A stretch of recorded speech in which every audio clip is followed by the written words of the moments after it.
Tikulandireni omvera nonse kwina kulikonse kumene muli. Nthawi ino yakummawa lero pa 24 November 2025. Pamene nthawi yanga ikutuza 26 minutes past 4 yamba ndakucha. Muli bwanji kwina kulikonse kumene muli. Nthawi yabwino yodzikonzekeretsa kumuyamika Yehova amene watisamalira kutisunga mkati mwa usiku. Kufikiranso kucha kwa tsiku la lero limenenso Mulungu watikondera kuti tsiku la lero tikakhalenso ndi moyo ndi kuliona tsikuli. Ndi zifukwa zokwanira kumulemekeza Yehova chongodzuka ndi moyo. Ndimayankhula nthawi zambiri kunena kuti kaya ukudwala, kaya sizikuyenda, kaya wagona ndi njala, kaya zachitika mtundu wanji, kaya ngakhale kuti wakhumudwitsidwa ndi wina aliyense, koma ngati wangodzuka ndi moyo ndi chifukwa chokwanira kumuyamika Mulungu. Chifukwa tsikuli enanso nafuna atakhala nawo kumazakanika. Pamene tunena pano dzina lawo lasintha, si munthusoyi, koma ndi malemu. Choncho iweyo kukondweredwa kudzuka ndi moyo mu tsiku la lero, chinthu chifukwa chachikulu kwambiri chokwanira kumulemekeza Yehova. Paja Bible limatitsimikizira lina kuti chiyambi cha nzeru ndiko kuopa Mulungu. That's the beginning of wisdom, is to fear God. Amalawi lero ndati ndibwerenso patapita masiku awiri atatu ndisanapezeke pa social media, pa platform yanu, kumaforum anu ngakhenso pa YouTube. Paja ndina fotokoza nena kuti munthu one ndine wamabizi kwambiri. Komanso mkatikati mwa mabizi ndimakhala ndikutolera ma information osiyanasiyana kuti ndizikupatsirani nkhani zikuluzikulu zochitika m'dziko muno. Ndisanakupasireni nkhani zofunika kuti muzidziwe, ndimafuna ndikathokoze kwambiri anthu a boma la Mchinji. Ndinanena kuti chaka chino anthu mukuyenera kulima mwansanga, kudzalanso mwansanga. Mvula imene ikubwera mwezi uno wa November dzalani ndithu. Komano ndathokoza chifukwa pakati apa ndayenda maboma ochuluka mwina osapitirira 5. Koma ndapeza kuti madera ambiri adzala chimanga. Ngati kumachinga uku chimanga madera ena chamera, kwa Chikowe uku. Kwa Chikwewo ndadutsako ndithu dzana ilo, kubwera ku Mangochi, Monkey Bay, ndithu madera ambiri ndinadusa ndithu anthu akudzala. Ndapitanso ku Mchinji kwa Tiedambe uku, ndithu yayi ndapeza kuti anthu alima. Choposaposa chimene chandisangalatsa kwambiri ndi mmene alimira alimi afodya. Kuli fodya wochuluka boma la Mchinji amene ndamupeza. Zimene zikuapangitsa alimi, ndipo ndinacheza ndi alimi ena ndikudutsa ndinayima cheza nawo kuti chaka chino ife tili chikhulupiriro choncho nena kuti anthu tikhala ndi ndalama zochuluka pa ulimi wa fodya. Posiyanisa ndi mmene tinalirira chaka chatha, tsiku loyamba kutsegulira nsika tinalira kwambiri abwana, kulira ife, kulira zimene ndinatipanga boma limene ladutsa mbuyoli.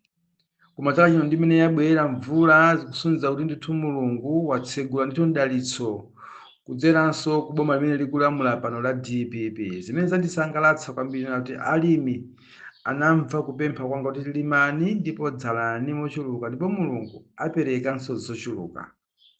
Zimene zikumatilimbikitsa nena kuti chaka chammawa tikalimbikira kwambiri kulima, posatengera kuti mwina ulimi unasokonekera zaka zambuyozi, koma chongosinthika maganizidwe athu. Mulungunso afuna atibwezeretse kutipasa, kumene ndinene kuti afuna atipukute misozi yathu. Choncho titayenda ndithu madera ochuluka, tinapeza kuti ndithu madera ambiri ndithu anthu alima.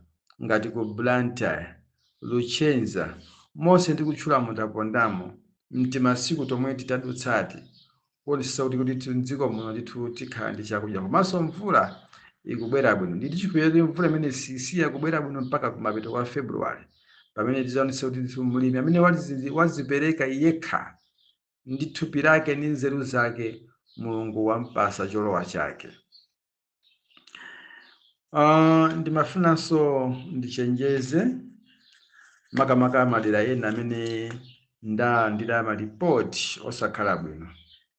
Poyamba ndipereke ripoti kwa Amalawi kuti kudzera mu zipangizo zotsika mtengo zimene President analamula kuti anthu 1.8 miliyoni achita mwayi kulandira ndithu kapena kugula zipangizo zotsika mtengo za ulimi pa mtengo wa 10,000. Komano anthu ena oyipa mioyo, anthu ena odzimva, anthu ena osafunira zabwino dziko lawo, anthu ena ofuna kugwetsa boma sakugwirizana nazo zimene apanga President kuti atsitsa zipangizo zotsika mtengo za ulimi kuchokera pa mtengo umene unali kufika pa mtengo wa 10,000 thumba la fertilizer komanso kambewu kake pamenepopo kachimanga kaya ndi soya ngakhalenso ntedza kapena nyemba. Akumawuza anthu kuti adziperekanso pamapa pa thumba limene akugula lokani matumba awiri aperekenso 10,000 ya paderadera. Timafuna tichenjeze izi kuti zimene zikapitirira madera amenewo anthu ena mumangidwa. Ndipo musaone ngati tungonena zocheza ayi tikamafika fe kuti tikuyankhula timakhala tafufuza tapeza umboni wa china chilichonse chimene chikuchitika ndipo ndi zoona. Anthu ena kumalindi boma la Mangochi mumangidwa chifukwa there's no way boma linalamula kuti munthu adzigula thumba la fertilizer 10,000 amene achite mwayi. What that means matumba awiri fertilizer oberekesa ndi okulisa agula pa mtengo wa 20,000. Inu mukamuuze munthu kuti aonjezepo 10,000 agule mtengo wa 30,000. 10 kupita kuti ya boma ya ndani. Kodi wewe ukugwira ntchito imeneyo yogulisa fertilizer ngati ndani? Ntchito yako sikupsinja miyoyo ya Malawi. Ndibwerezenso anthu amene mumatenga nawo mbali kapena kuthandizira anthu amene akugula zipangizo zotsika mtengo za ulimi. Musapeze advantage pamene popo mutsimba soka muzalirira ku tsiku lina lake. Boma lake silili ya. Zimene tikunena apa it's just warning. Tsiku lina simuzalandira so warning. Kwa muzangoona kuti ife tafika kumeneko kapena timu inanso yafika kumeneko kapena somena asilikali afika kumeneko kuza kukwidzinga ndifa tikamapanga information timakati tadzindikira munthu wake ndana kupanga zimenezo mumangidwa nazo zinthu zopanda pake. Izinso zikuchitika chimozimozi boma la Tcholo kumasamba njati. Mulangizi wa kumeneko kapena kupanga za ulimi dzina lake ndi Diva. Pali zinthu zina zimene sitilena kungozibisa kapena tizingoyankhula mozemba tizitchulanso ndi anthu akewo. Adiva tumatchuka kumeneko. Mwalandira ndalama kwa mavenda kuti muziagulisa fertilizer uja malo muagulisa anthu amene ali ndi makuponi amene alandira amene achita mwayi kuti agule fertilizer ameneyo. Makuponi aja mwagulitsa kwa mavenda awo ndi amene mufuna mwagulitse fertilizer ameneyo. Adiva kutcholo masamba njati musamale mtunda wake suno boma lake so silimene lili. Musamale tikamati musamale muzoti zinthu zafika pena paliponse zatakudziwani. Ngati ife tafika potusa choncho dzina lanu ndoti mwiniwe mwadziwika monyasa muja. Musamalitse kwambiri. Saka chino sitikula zopepera kuti zizichitika madera osiyanasiyana. Tidakazungulira, tidakayenda, tikakupezani tsoka lanu. Sitikufuna kuyankhula izi ngati tikuopsezani koma tikuchenjezani kuti mawa zikaza kuchitikirani msazadabe kuti kodi zadziwika bwanji. Inu ndine sitimadziwana sitinakumanepo koma takudziwani. Zimene mukupanga kumasamba njatiko Adiva nkumati ndinu mulangizi. Ulangizi wanu wa uchitsiru opana nawo nzeru osaganizira dera lanu osafuna ngati dera lo silanu limakunyasani. Banji kupempha transfer ndikupita madera ena. Mune mukazoti mukagwira ntchito yothandiza anthu adera limenelo osati kuwapsinja anthu ayi. Mukalowera ulangizi ngati muzipsinja anthu ife sitilola kuti anthu amalawi azipsinjika. This time around amene azibwera ndi kufuna kuononga dzina la boma ilili kapena dzina la president tithana naye. Ndakuyankhulani ndakusokosera kulinga utamva. Amalawi ndimalize nkhani yokupatsirani kuchokera ku bungwe lija la HRDC. Makamaka ndibwere point kwa mtsogoleri kapena kuti wamkulu wa bungwe limeneli Michael Kaiyatsa. Sitikufuna zopusa, sitikufuna zopepera, sitikufuna zotikanda pansana, sitikufuna zoyambana nanu. Mwakhala mukuyendesa bungwe lanulo 5 years yonse yadutsayi. Sitinamve mukupanga mademo, sitinamve mukuyankhula kuti ufuna ujeni Dr. Chakwera timuonetse kuti akugwira bwanji ntchito. Mwasankha kukhala chete, Amalawi akuzunzika, Amalawi akukhapidwa, Amalawi akumenyedwa, Amalawi akuthamangitsidwa, mabulunda akupangidwa chipongwe, kulangidwa katundu wawo, kuberedwa, kulangidwa makontena awo, kuthamangitsidwa kumapita kwawo, kukawunjika sungakhale kudzaleka. Inu ngati bungwe zonsezo mumazidziwa, mumaziona, simunayankhulepo china chilichonse. Kufikira pamene boma lachotsedwa pa mpando. Lero kubwera kwa Profesa Arthur Peter Mutharika, chipani cha DPP, mwavumbulukanso kuti mufuna muonetsese kuti kodi akugwira bwanji ntchito. Inuyo mukhala bwanji mamonita. Mukhala bwanji mamonita achipani cha DPP kapena aboma la DPP. Pamene munalephera kuchita monitoring ni ntchito yani imene niyo munazipereka kuti muzamenyera nkhondo kapena muzamenyera ufulu Malawi. Anthu amamenyedwa, anthu amakhapidwa, anthu amaberedwa, anthu amaphedwa, anthu amazunzika, koma inu munalipo ngati bungwe. Simunayankhulepo even a single day kudzudzulapo president wa nthawi imeneyo Lazarus Chakwera. Lero Professor, this is the second month ali pa mpando wake. Mwayamba kale matukutuku. Ngati mwadya chibanzi ku MCP ko muthera panjira. Akaiyatsa mawu anga watu ndikayankhula zimachitika. You should take care and summarizing for this way kuti munthu yakuyankhula izi chifukwa chani. Tamva zambiri, tikumva bezambiri zimene mukukonzekera ku bungwe wanuko. Ngakhale zina mukumakana kuti we are not ready, we want to watch out. You are almost ready, and we know that you are almost ready. But this is the warning to you, Mike Kaiyatsa.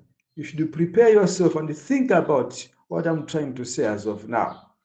Malawi ndiye mweyi, MCP inalizidwa lomweri, silina sinte, kumapanga nkhaza, kumamenya anthu, kumazunza anthu, simunayankhulepo china chilichonse. Simunadzuke, lero mufuna mudzuke muyeso ngati kuti inu ndinu anthu ozindikira. Palibe chimene mungachite chofafaniza Malawi, kuti Malawi agone tulo. Mwamwesa anthu mahewu, anthu amadya chitedze, boma la machinga, simunayankhulepo china chilichonse. Lero mufuna mudzuke pamene wina akukonza zinthu zimene inuyo munalakwitsa, boma limene linalakwitsa. Despite that, anthu amene amaononga, amakhapa anthu, amazunza anthu, ndi anu omwe a HRDC. Mmodzi mwa iwo anamangidwa uchi, anagwidwa, ndipo simunakane, simunayankhulepo china chilichonse, simunatsutse. Sunza kuti anthu amene amakhapa anthu aja ndi inuyo a HRDC. Lero mukudzuka mufuna munene kuti tikuyenda pa msewu. Msewu wake uti. Mawu wake uti. Do you think we are all stupid? Do you think we are still sleeping? Do you think sitikudziwani? Amake Kaiyatsa, ngati malo wapa mpando ndichonge chofuna kuti mufuna muzunzitsa Malawi, sizikutherani bwino. Mwasatira gift trap amene apanga resign. Mawu awa ndikufuna ndikuwuzeni, mwatsatira mwinanso molakwika zitakuvutani. We are the supporters of the Democratic Progressive Party. We are supposed to defending our president, His Excellency Professor Arthur Peter Mutharika. It's our duty, it's our time. Kuteteza mtsogoleri wa dziko lino Professor Arthur Peter Mutharika kuti agwire bwino ntchito. Sitilekeya zopusa zimene mwakhala mukuchita mbuyo monsemo kuti muzizichita. You should think and care about your life. Sitikulola zopusa kuti zichitike. Ndimalize ndi mawu awa. Kuli ma-activist ena amene akuyankhula mtudzu kumanyoza bomali in 2 months time, bwana kuti tinakuvoterani cholinga mutitetezere. Tikafufuzaso kwambiri ma-activist amenewo sali mdziko muno, sanabwerepo kuzaponyapo voti yawo ngakhale imodzi, sanabwerepo ngakhale kuzachita kampeni kufuna kuchotsa boma lija lonyansa lija. amangoyankhula ali kunja. Ndiye mukumanya moti munavotera boma la DPP, munalivotera kuti kodi ballot paper inafikanso kumaiko kumene muli nuko. Mukamayankhula ndi Amalawi muzidziwa kuti mukuyankhula ndi mtundu wa Amalawi ochuluka, ozindikira, openya, oganiza, ophunzira, ngakhale osaphunzira, ni mbuli, masaveji, koma ozindikira amamva. Musamayankhula ngati kuti mukadya zimabhanza kumayankhula kuti ife sitimanyengerera, ifenso sitingakunyengerereni. Inu pamene simukunyengerera boma, ifenso sitikukunyengererani, tikumasulani kuti zimene mumapanga inuzo sikukonda dziko. Simunavotere, simunasankheso. Amene anavotera ndi amene anasankha. Amene anavutika nawo kubwera mdziko muno kukhala nkuona mavuto a mdziko muno ndi amene anasankha. Munthu suvotera uli kunja, munthu suvotera uli kunja, uli kutali. Munthu sungampase mkazi wako mimba pamene sukugona naye. Iwe uli dziko lina kumati ine ndikubereka anawo ndi anga, ndikusamalira, kupepera, kuyankhula kotumbwa sitikufuna. Nanena kuti boma yetali wina lakhazikika mene munkalifuna bwera nkoni kunjako, bwera nkoni mukukanika kubwera kwa mufa muziyankhoso mtuzu muyambeso kunyoza boma. Kumanena ati anthu anga lenu ndinu zisira gulukunyita. Iwe sunyengera boma, iwe susapota chipani, boma sapota chani. Iweyo ngati ndiwe munthu ngati Malawi umasapota chani. Ngati susapota chipani china chilichonse cha dziko lino, ndiye unavotera chani? That means susapota chipani, sunavotereso chipani. Siweso mbadwa ya dziko lino, ndipo sukondanso dziko lako. Ndiye sibwino kumayankhula motumbwa. Please, takatukumveserani, takutoperani, tiyapata kukumasulani. Sitimaopa, ndipo ngati tinalephera kuopa boma la MCP, tiope inuyo, ndinuyani. Mukanakhala inu anthu okonda dziko lino muli konkuno, mutabwera. Kapena mukumabwera. Ndiye mukamati tipanga mademo, tikumachani inuyo, a DPP, tipanga mademo, okakamiza president kuti uzipangira kuti mademo. Ngati mufuna kudya ndalama za Malawi tunga kuti mufuna mupangise mademo. This time around is steka. Ndipo malake lili sitikusekerera zopusa. Ndakusokosera kulinga otampa. Sininachule dzina la munthu naliyense, koma amene mapanga amene otusa audio yopepera ngati imeneyo azidziwa yekha kuti nkhani ndi yanga, koma ndi zoona. Ngati ndikunamizira unene kuti unkunama unakavotera ndipo nakavotera center yakuti ndipo akuti anakuna ukuvota. Koma ngati sunavote, there is no way to say no tinavotera boma limene lili kuti lisinthe zinthu unakavoterera kuti iweyo. Nonsense. Pastor Shumba ndilo dzina langa. Alole akane mumusiye profesa asapita Mutharika atsogolere bwino. Maiko yamba kuyamikira. Anthu ayamba kuyamikira ngakhale otsutsa boma amene ali ndi nzeru za umunthu ayambaso kuyamikira. No profesa wayamba bwino. Kuliko mene ine ndakhala ndikupita anthu amene ati profesa wayamba bwino kwambiri akuluakulu tisamsokoneze. Ndi wina wakhuta piza wakoko, wakhuta chapatuko, mene ati yayi timema mademo kuti tikakamize profesa ungakamiza kuti chani. Ndufani kuzana kwathunthu amene wayankhula Samuel Suleiman amene ndi ku nyumba ya malamulo ali ndi mpando wa chani kodi.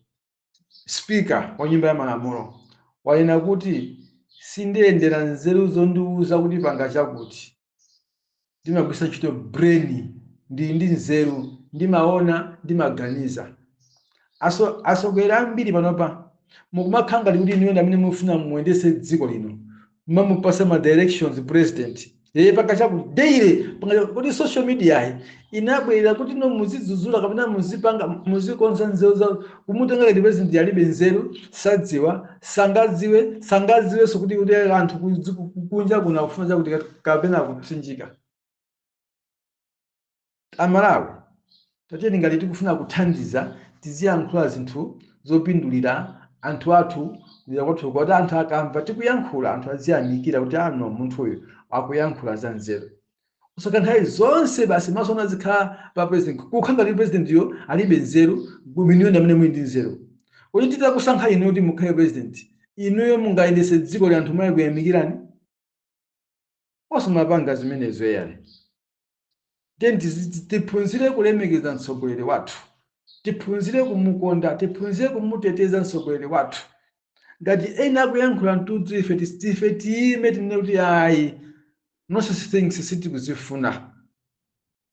Let him lead in a professional way. Pamene tinkamusankha tinkamudalira, tinamudalira, tinkamudziwa ni munthu ndi wanzeru. Lero sakhaye ifeyo anzeru yapheyo opanda nzeru. Ayi, ali ni ma-advice. Sangatengenso iwo kwenso advice. Ayi, mabwino mbite